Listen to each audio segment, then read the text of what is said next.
Exterminate! Exterminate! Whoa, what the fuck? Exterminate! Exterminate! Exterminate! Guys, calm down.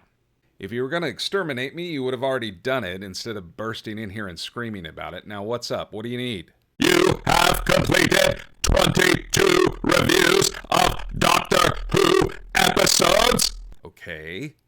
And not one has been a Dalek story. Guys, I couldn't help it if RTD didn't do a Dalek story during the Shooty Gatwa run.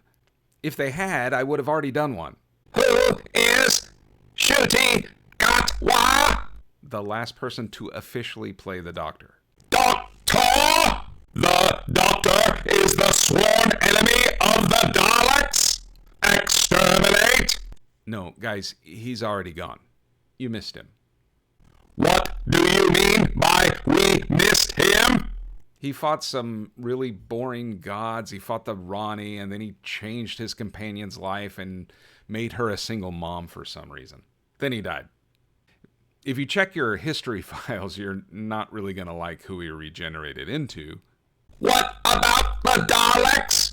You have released 2 reviews since the season ended, and neither were Daleks. And one was about marijuana. Exterminate! Exterminate! Guys, nobody even watched the weed review. I'm doing a Dalek story this week, and you're going to love it. What Dalek conquest will you be reviewing today? It's a good one. It ended the Dalek Civil War. It's the one where the Doctor makes Skaro's son go supernova. Exterminate! Wait, Exterminate! Exterminate! Guys!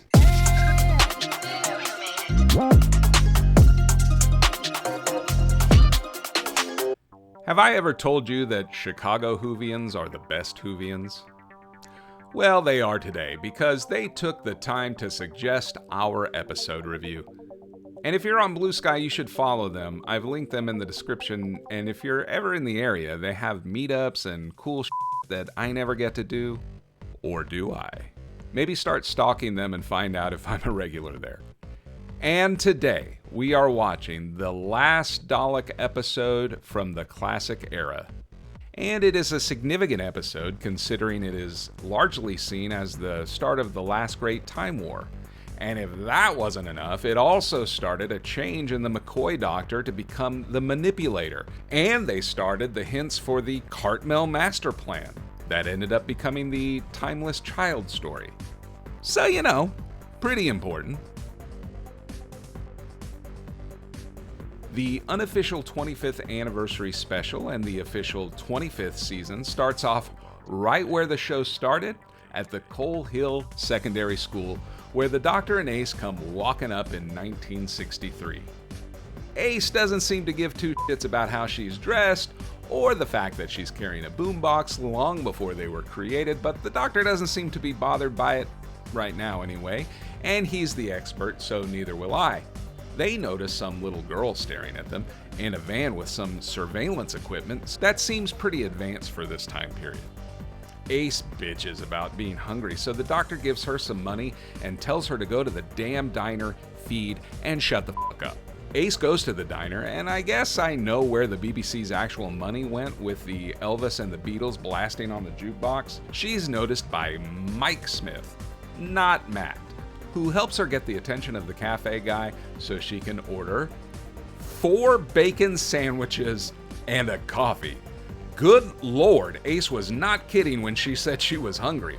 That is a strong hankering for some pork, girl, and this little piggy can appreciate that. Of course the Doctor gave her money that doesn't work. You thought otherwise?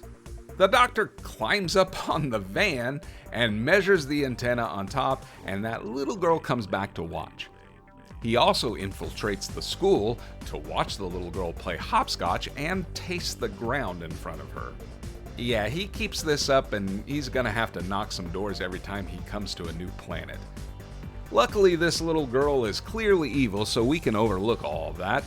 The doctor figures it and just gets into the back of the van and meets the woman that's in there, and they talk about magnetic fluctuations that she's looking for with her radar. She's Professor Rachel Jensen, the pre-unit chief science advisor, and all things considered, she handles the doctor's intrusion in stride. Ace and Not Matt head back when Rachel shouts at Not Matt because he's a sergeant and we're off with the plot. They all jump into the van and head toward Totter's Lane because this dude got killed. They meet up with the Brigadier's replacement for this episode, Group Captain Gilmore, who looks way too much like John Cleese not to be a hilarious nod to Monty Python military sketches. For reasons unknown, Rachel vouches for the doctor and he inspects the body. He figures it's a death ray, and whatever it was is still trapped here, and the rest of the military shows up. They try to remove the body, but the Dalek that you already know is in there shoots at a guard. Everyone argues for a bit, but the doctor already knows the deal here and tries to talk them out of it, but they toss some grenades in there anyway. The Dalek nearly kills Not Matt, then comes on out. The doctor takes a couple of Ace's Magic MacGuffin Nitro 9 bombs to blow up this Dalek. Then he and Ace steal a van while the government tries to cover up this mess. The doctor explains the Daleks to Ace and says that they want the Hand of Omega, but doesn't exactly tell her what it is. I guess the government doesn't give too much of a shit about the doctor stealing their van and equipment, so they seem to ignore it, and Not Matt introduces the group captain to this that's working for the Daleks. You don't know that yet, but you've seen Doctor Who before, so you know. Anyway, his company is going to help clean up the scene, but, really just go get the Dalek. The Doctor and Ace barge into Coal Hill, and the headmaster rebuffs their attempts to look around, but immediately decide that it's fine because the Daleks tell him to. You see, some of the humans are being controlled by the Imperial Daleks with something behind their ear, which is way better than them growing an eye stalk out of their head, so I'm cool with it. The doctor shows Ace where a shuttle landed at the school and then heads to the cellar to find the Dalek transmat, or how they're beaming onto the planet undetected. He f***s with it, just as one's materializing and it folds in on itself. He is murdering Daleks? Yeah, he kills a lot of you guys in this one. Full-on genocide later. You're gonna hate it. You are not going to mention that this is outside the Doctor's character? He is not acting normal? He is murdering Daleks indiscriminately? Yeah, sure, but you guys are Daleks. He sort of regrets not wiping you out in Genesis when he had the chance. You are not being fair. You are not pointing out inconsistencies in the Doctor's character as you have in the past. Exterminate!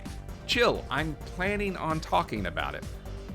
Fine, I'll keep a tally of how many Daleks he kills in this episode so we can point it out.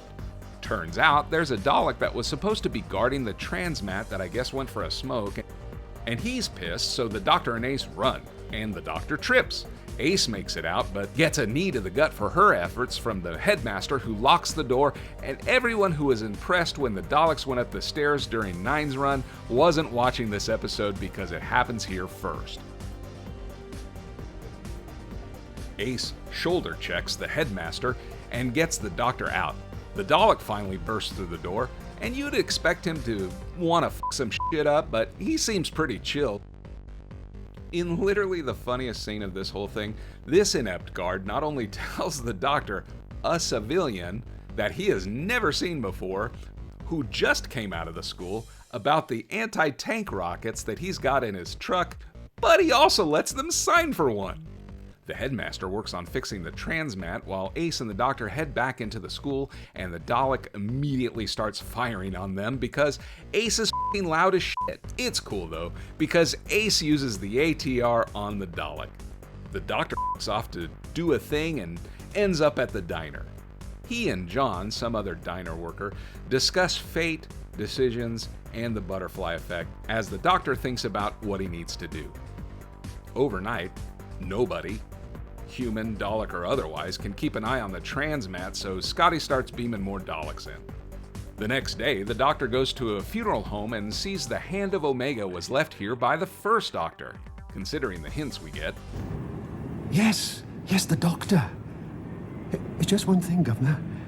I thought you said he was an old geezer with white hair.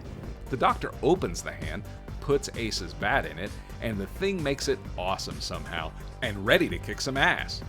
It follows the Doctor out when he tells it to for some light comedy. The Doctor and a blind priest put the hand into the ground to bury it, per Hartnell's instructions, before Ian and Barbara barged in and he had to go do some shit for 500 years or so. His time, not theirs. Not Matt Smith is pulling double duty working for these baddies, and even though he's in his 20s, flirts with Ace, who's a teenager. Do we really want this guy hanging around schools? Anyway, he shows up at the cemetery, but the headmaster also shows up and accosts him, and they both trade Batman quotes. Who do you work for? Who are you working for? But the Imperial Daleks, who the headmaster was working for Batman, gets laid off because Davros has just figured out that his workforce is skewing a bit older compared to the Renegades.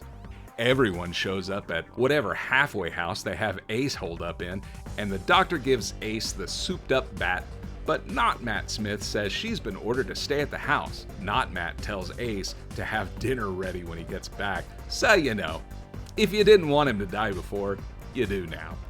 I haven't mentioned it yet, but the Renegade Daleks are being helped by some human in a motorcycle helmet that you're supposed to think is Davros, but is really that creepy little girl. Anyway, Ace figures out that the halfway house is racist, and she also forgot her boombox, so she goes out. She heads to the school to find her boombox, but the Imperial Daleks have been beaming in extremely slowly, considering it's taken them all night to get 4 there, but still enough to be concerning. Dum-Dum turns on the radio and hears the Daleks talking to each other and gets shot at by one. Ace beats up a Dalek for shooting her radio, runs around the room for zero reason considering she started out behind it and blinded it, but gets the sweet action shot of diving through a window. She gets cornered as the Daleks surround her, shouting exterminate rather than just doing it already. What are you saying? I'm saying maybe your unquestioned and ruthless military tactics are rendered pointless when you shout that you're about to do it 20 times before you actually do it. Point taken.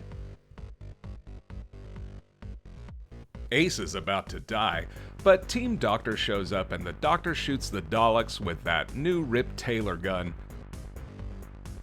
And Not Matt plants a bomb and kills the 3 Daleks. Anyway, the Doctor beats up the Transmat with the bat, which unfortunately breaks the bat too. Asshole finds the grave and pokes a metal rod into it to get a signal, I guess, and Team Doctor goes to the diner and then back to the school to pad some time. The Doctor explains who Omega was to Ace because lately my reviews have been plagued by Time Lords that need a head and a compelling story. He explains that the Hand of Omega is a device that the original Time Lords created to make stars, and slips up that he was there too, but quickly covers that mistake up. It might be important to explain the Cartmel Masterplan, but Chibnall already did that with the Timeless Child. Not well, but he did it, and that's what this was in reference to. See, they wanted the Doctor to be the 3rd member of the creation of the Time Lords known as the Other, and that he wasn't really a Time Lord. You get it. The Doctor also explains that while the Daleks have time travel technology, they don't have the power of time like the Time Lords, and that's why they want the hand. They decide it's time to go Dalek hunting. The Renegade Daleks get the hand and turn on the idiot humans and activate the Spencer's Gift. But the Doctor shows up right after them and shuts that down and leaves a very good calling card. I don't remember ever seeing this thing before, so the first thing I did was get my own. The Doctor and Ace run away from a Dalek and then back to the school, and Not Matt asks Ace out. But then Not Matt whoopsies about the Daleks having the Hand of Omega, cause he gave it to them. And then he gets his ass arrested. But then all this drama is interrupted because the Dalek transport shuttle is arriving and they've got a little surprise in store. Yeah, I don't think I could adequately describe Special Weapons Dalek to you with regular words. Better that you just enjoy my reactions. Oh my God! Did you see that? Whoa! Holy f***! Boom! Damn! Yes! Seriously, f*** Sutek, Omega, and the Ronnie, or any of the other bullshit that we just spent 2 years waiting through, and bring me Special Weapons Dalek. This son of a bitch is the GOAT!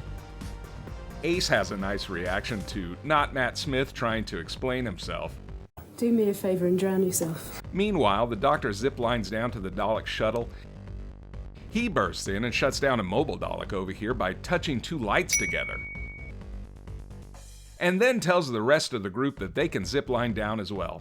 However, they don't have umbrellas, so I'm guessing that there's going to be some burn marks when they get there.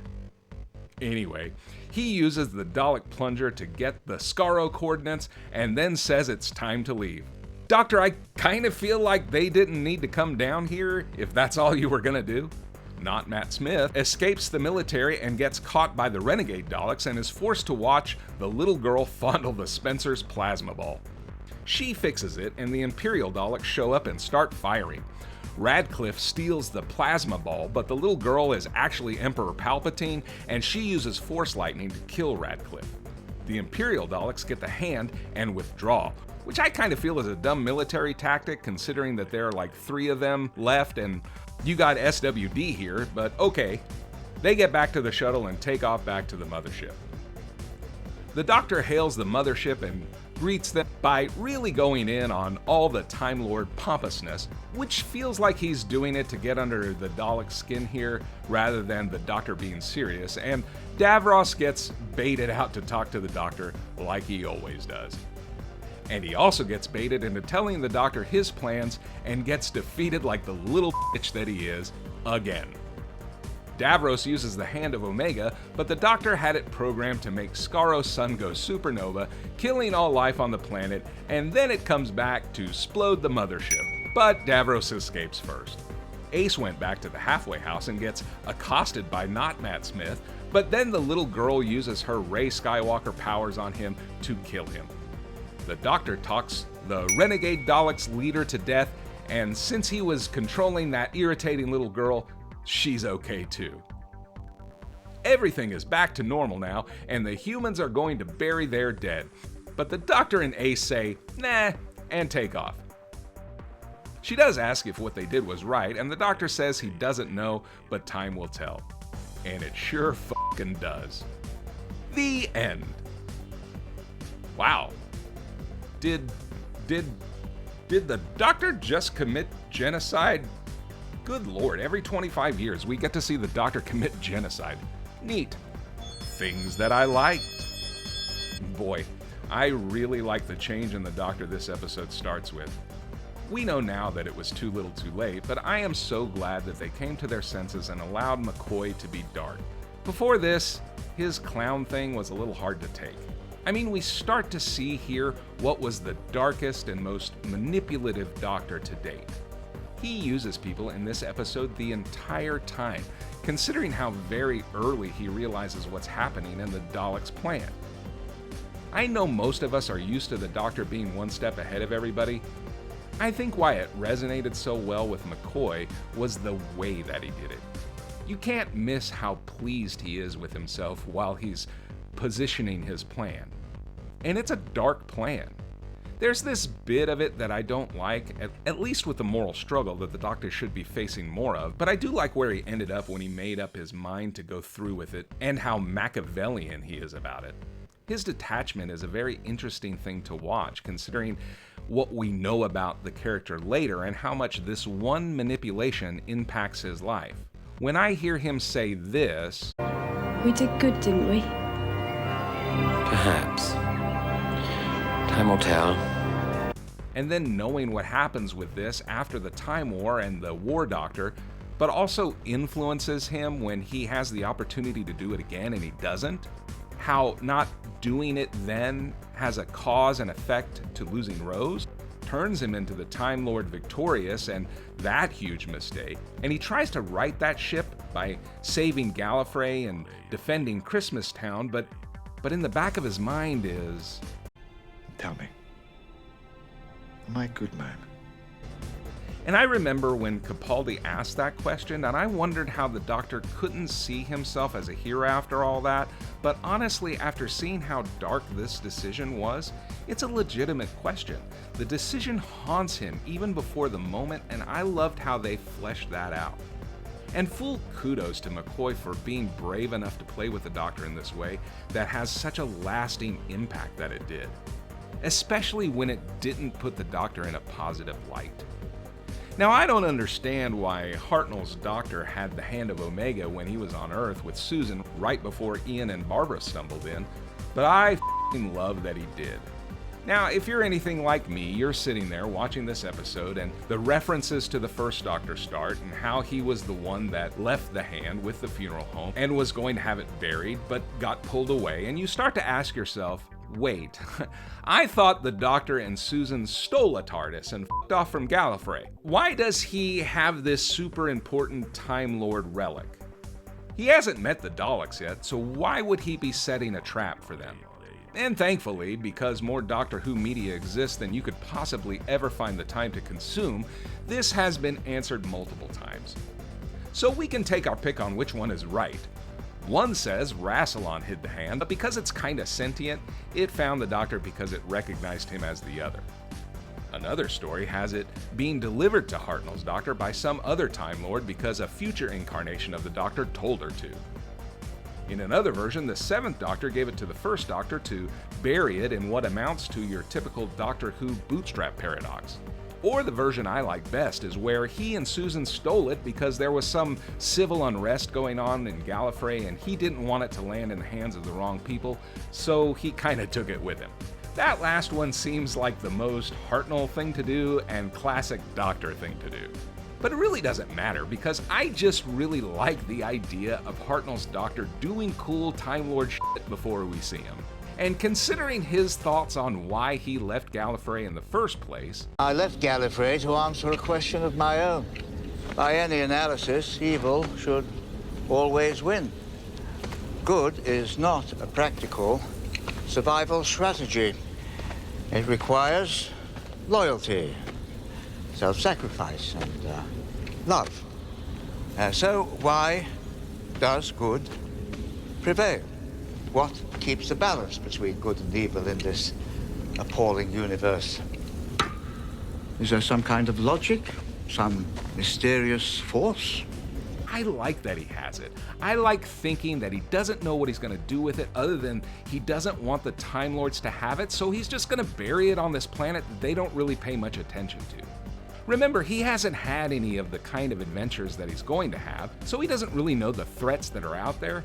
To him, Time Lords are the biggest threat to good and evil in the galaxy, so I love the idea that he stole it from them, and I like to think that the bastard was giggling when he did it.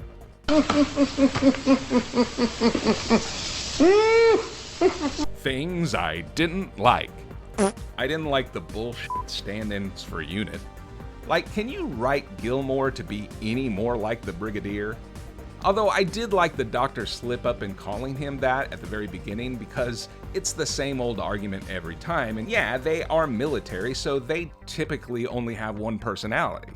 But I personally would have liked to seen a little bit more pushback from the military on this one. It's almost like you wrote the episode to have Unit in it, but then you remembered it wasn't officially formed until 4 years after this event. The Doctor is able to run around the entire story doing anything that he pleases, and the explanation from the group is, well, he knows what these Daleks things are, and so let's just do whatever he says. Like, I know it's a TV show, but sometimes you have to have a little more pushback on the Doctor that would justify the Doctor feeling the way that he does about the military.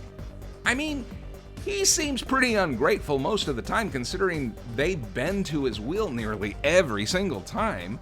If I was the group captain, the Doctor would have been pretty f***ed in helping anyone because he would have been in chains the second he stepped on top of my van with no explanation. Sure, my outfit would have been completely decimated by the Daleks and the Hand of Omega squarely in the hands of one of those two factions. Clearly the Imperial Daleks would have handled things considering they have the Special Weapons Dalek. But you know, maybe the Time War happens earlier and we get more McGann. More pushback on the Doctor is what I'm saying. Now, in the same way that I like the Doctor's change in personality, what I didn't like was this scene being how the Doctor grapples with the genocide decision. I appreciate that the writers did want him to weigh the decision, but compare this to the "do I have the right" speech, and this sugar decision isn't exactly compelling. It rankles me a bit that the Doctor is able to consider genocide in this situation because I do believe he has already worked out that this is another battle in the Dalek Civil War, and he has both factions here and has the tool that they're looking for and could use it to put an end to their shit and prevent them from becoming like the Time Lords. And he does acknowledge that he doesn't know what will happen, twice in fact. And I like that part of his personality, but I wanted a little more internal struggle from him on this one. Look, I know it seems like every 10 to 15 years he gets another opportunity to wipe out the Daleks, and it seems like he sometimes regrets not doing it on Skaro in Genesis, and other times he regrets using the moment that wiped out both the Time Lords and the Daleks, but in both of those situations, and in the one with Bad Wolf, and in the one where he could have killed Davros as a kid, like every time he thinks about it really hard, every time it's a very difficult decision no matter which way he goes. But here, yeah, I'm gonna blow up Skaro's son, kill an entire race and planet because it's the right thing to do. But how it impacts the rest of time? Guess we'll find out. Yeah, we kinda did, Doctor, and because of it, you had to take an unknown amount of time in the backyard of a future companion to get over the horrors of your life past this point. Probably not your finest hour, admittedly, but it really seems out of character for you to have made this decision as seemingly as lightly as you do.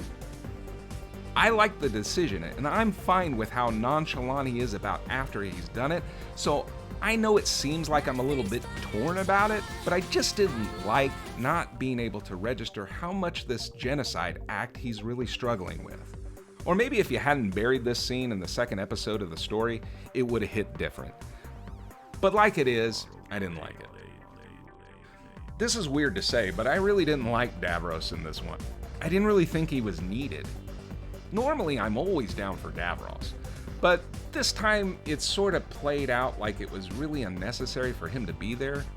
I get that if you're going to basically murder all of Skaro, you want to do it with Davros there, but his tete-a-tete with the Doctor wasn't one of the classics. Just a lot of posturing and yelling until the Doctor manipulates Davros to use the hand. And Davros' first reaction to Skaro being destroyed is this. You have tricked me! Like, man, your entire planet and creation is now dead, and that's your reaction? I mean, you are wicked smart, and you will always create new Daleks, but I felt like this reaction should have been a little stronger from Davros here. I just think it didn't add much to have him in the episode. Things I didn't understand. I don't understand why not Matt Smith escapes. It makes little sense to me. First of all, not Matt. You're running from the military. Good luck. Second, you honestly have a pretty solid excuse here. You introduced Ratcliffe to Group Captain Gilmore, who then provided permission for his private company to collect not only military bodies, but also an extremely highly classified alien body with advanced weapons and technology. This is highly questionable behavior from the group captain. But then, not Matt, you simply point out where the Hand of Omega is so Ratcliffe can collect it. Now, this hand was never in the military's possession, so it isn't the property of Her Majesty's forces here, just the property of this crazy guy that showed up at the same time as the hostile aliens did, and your superiors appear to be taking orders from him. So you had it collected by Ratcliffe because that made the most sense to you at the time, considering it can change ordinary household items into killing machines, and you were accosted by the hypnotized headmaster on the way to investigating it. Sure, Ratcliffe works for the Daleks, and you did slip up and say that the Daleks had the hand, but bro, I'm fairly certain with the right lawyer, you can easily talk your way out of this. Before I make any suggestions, I want to catch up with the doctor.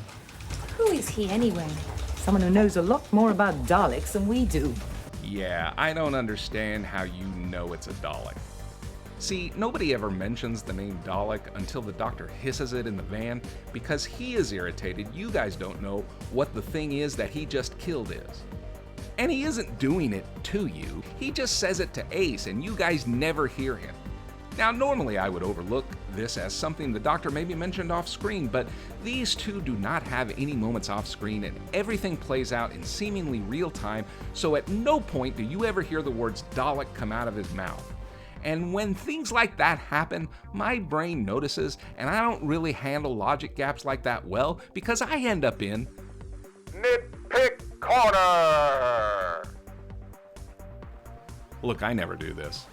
I understand that during different time periods, graphics were limited.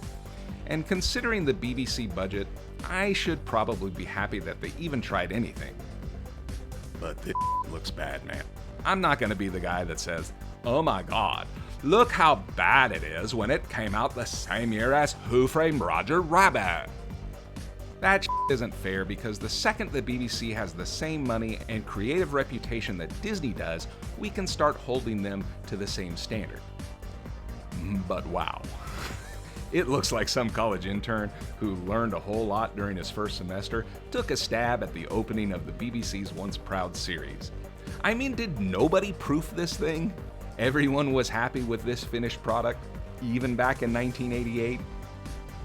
Yeesh. I won't go into the backblast area of an anti-tank rocket launcher, but this little nicotine stain, no. This is BBC Television. The time is 5:15, and Saturday viewing continues with an adventure in the new science fiction series, If you watched my review of Lux, you probably already know how I feel about meta references in Doctor Who.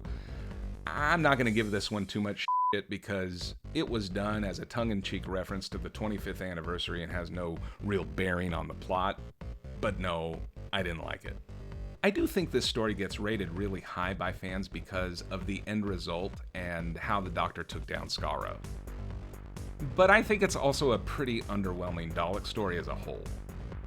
But the impact of this story on the rest of Doctor Who's history is enormous, and how this story is sort of the opposite of the Genesis decision, how the Doctor made up his mind how he's going to do this because the last time when he had the chance he didn't and look what happened, and then his reaction to that decision takes on this detached cynicism. I mean, this is the exact opposite of not only what the Time Lords purport to be by altering history for the good of the universe, but also opposes the moral code that the Doctor has lived by his life to this point, and this decision is the right one that will cause a cascade of events that will haunt him forever. And that's why this episode is so good. I give Remembrance of the Daleks a 7. I know a lot of people are not sure how they feel about McCoy, but this reviewer loves him from this point on because of the monumental step forward the show takes before its untimely hiatus. Hell, I didn't even have time to really talk about Ace and the far better dynamic that she has with the Doctor. And quite honestly, I enjoyed watching McCoy so much here that I kind of want to keep going with the 25th anniversary season.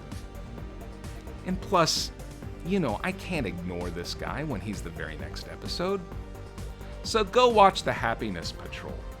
To Gordon D, who has requested that we do City of Death, do not worry, my friend. We got that one right after we finish season 25. Would you like to request a review? Throw it in the comments, and I may just pick it. And who knows, your suggestion may take me down another rabbit hole like this one did. Thanks, Chicago Whovians. And as always, some people live more in 20 years than others do in 80. It's not the time that matters. It's the salty ham. You have completed your review. We will now exterminate. Hold on, listen. I know you're mad that you haven't been in my reviews yet, but I figured out whose fault it is. Explain. Russell T. Davies. Think about it. He brought Doctor Who back. He gave you a few good stories, but now, Ncuti's entire run? An entire Doctor's lifetime? $0. Face it, you guys have been benched. This is an outrage. Exactly.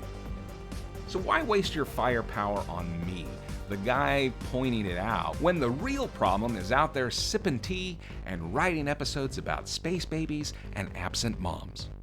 The Daleks demand equal screen time. Target acquired. Russell T. Davies. Initiate extermination protocol. Guys, don't forget, we never met.